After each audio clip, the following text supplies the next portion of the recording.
Hello, everyone. Welcome to the Evolve podcast, supporting you to rise above all your limits, connect with the power of your soul, give and receive more love in all forms.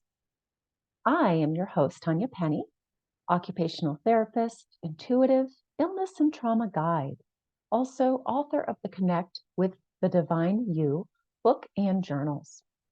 And in today's episode, I want to be focusing on sharing with you on signs of unresolved trauma. And I felt really guided to do this, not only because I'm doing the Transcend Trauma, hosting the Transcend Trauma online event right now, but because I have witnessed for myself to some degree, but with the clients that I work with and even people that I come into contact with in the world, that sometimes people don't realize that they have unresolved trauma. So it felt really important to put this information out there so that you and maybe those that you know that you decide to share this with know that indeed they still have some unresolved trauma that needs deeper healing. So, you know, people might not know they have trauma, but then they also might think, like I used to, I have worked so much on healing this past trauma. For sure, it's got to be done by now. And just thinking it's done and that there's not another layer, right? And many of you know there are more layers. So here are some signs that you might possibly have some unresolved trauma that still needs deeper healing. Number one, you are still experiencing a negative symptom in your body, and maybe it's been going on for some time now, on and off, and or an illness. So the example I love to give, right, is that I had the diagnosis of MS, and then the MS was healed. And for a little while I thought, well, for sure, you know, my trauma is resolved because, I'm no longer experiencing the MS. And I ended up seeing that my GI issues would still come and go, sometimes quite intensely. And, I realized at that point, you know what? There is some deeper trauma here. I know that these GI issues are connected to that. They have to be. I've had them for a very long time. I don't remember the exact age. I just know I've had them for a long time. So it could be headaches, migraines that you're still dealing with, a thyroid issue, some kind of female problems like fibroids or cysts.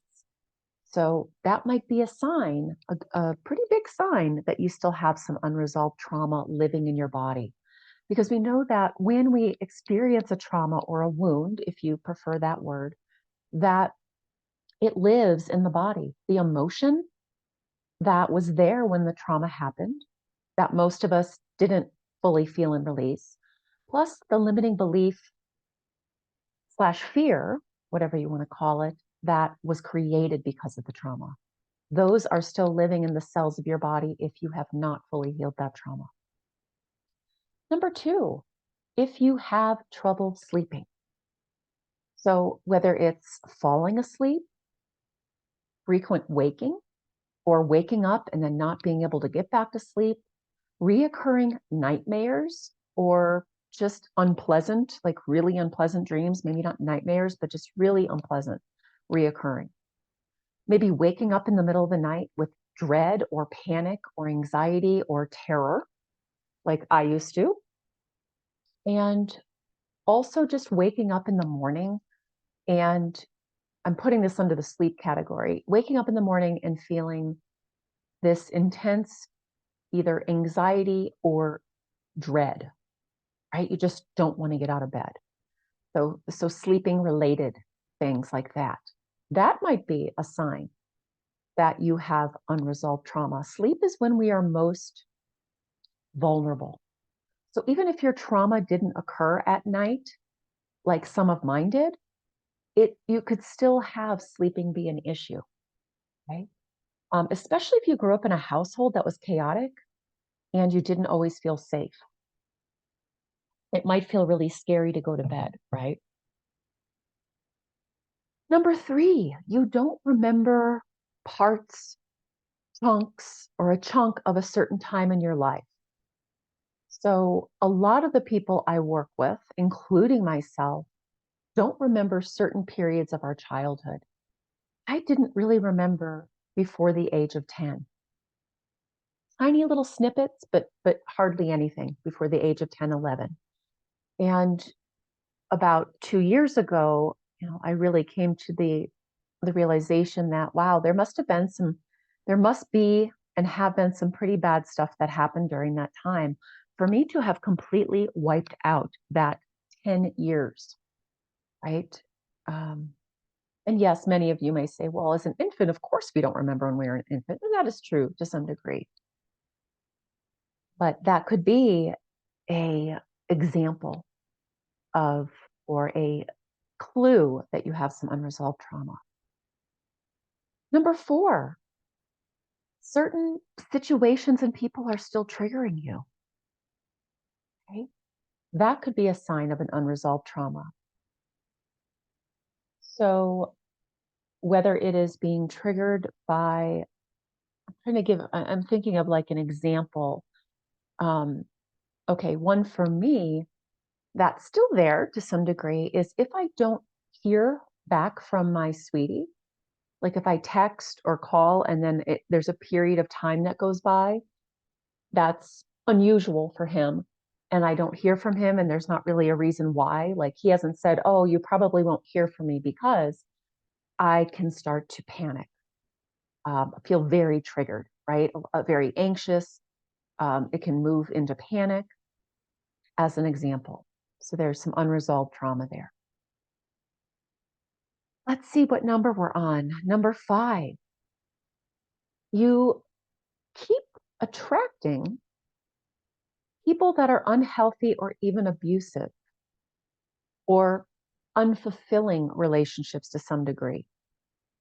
And if you look closely, it will often mirror a past relationship with a primary, either sibling, mom, dad, a primary caregiver in childhood. If you look closely, right, there is some kind of connection. So why does that happen? We keep attracting that to show us what we still believe regarding relationships, because almost every trauma, not all of them, but most, involve another person. Right? Not all of them. Like if you get a diagnosis of an illness, that could be a trauma. If you get, in an accident, which may or may not involve another person. So again, many of our traumas, maybe I don't want to use the word most, but many of our traumas include at least another person. So that could be a sign. And so the universe will keep bringing us something bigger, higher levels. Universe will keep bringing us people that show us that unresolved trauma, that belief or that fear that we still hold about how we deserve to be treated. Okay? Next, you are having a continuous breakdown in another life area. So one of the common ones I've experienced and I see in my clients is money breakdowns.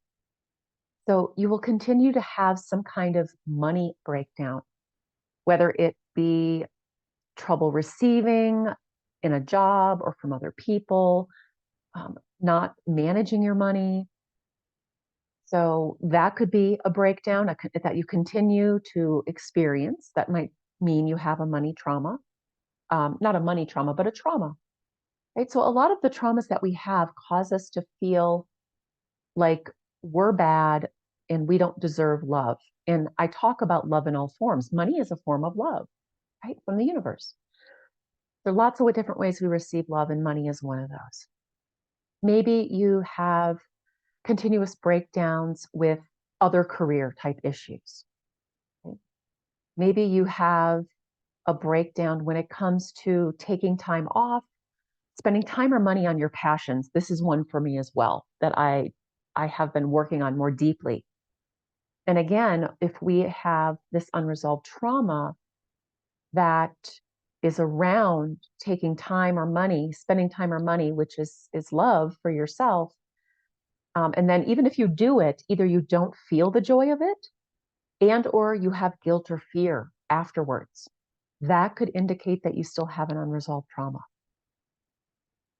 Lastly, if you struggle continuously with feeling not good enough, if you have a challenge with trusting people, feeling safe in the world, or have a fear of getting in trouble, those could be signs that you still have unresolved trauma. Many of these things are because of that, the unresolved wounds or trauma. Again, whatever lingo you like to use. So take a few minutes. You might even want to go back and re-listen to this and reflect and ask yourself, are any of these, and you can even go through each one and ask yourself silently, right? Your higher self, your soul. I always include my higher levels as well. You can just close your eyes, hand on your heart, and ask silently or out loud, is this illness or negative symptom I'm experiencing due to an unresolved trauma? Yes or no? I hear my guidance. Some people will feel it in the body, right? You will feel either light or heavy. Yes would be, um, it's different for everybody. Let's put it that way. Some people hear their guidance, some feel their guidance, some will see an image. So you can go through and ask each one of these, is this due to an unresolved trauma or wound? And see what guidance you get. If it's a yes or a no. And then you can ask next, if you get a yes, what is that unresolved trauma? So, and if, this takes practice, of course, doing this, getting this guidance. And if you need more assistance with this is something I'm really good at. I'm good at connecting the dots. Um, I'm good at getting that kind of guidance. So if you'd like more support with this, you can either sign up for a private session, you can join me for the Transcend Trauma program. And if it's still happening, which it is around the time of this recording, you can join me for the Transcend Trauma online event. That's going to be free and it happens at the end of September. So those are some ways. You can also just email me, Tanya@tanyapenny.com, and schedule a time for a little chat to see how I can best support you if you're not sure. So I want to thank you for joining me for this episode on signs of unresolved trauma. Feel free to pass this on to other people that you think would benefit. And again, I just want to say thank you for doing this deeper work, which is not always easy, not always pleasant and fun, and just having the courage to do it. And in turn, I would just love to send you loads of compassion, courage, patience in doing this deeper work with yourself. This is your divine parent, you being that divine parent and showing up for these wounded and traumatized parts that still have unresolved emotions, beliefs, etc. All right. Love you guys. Namaste.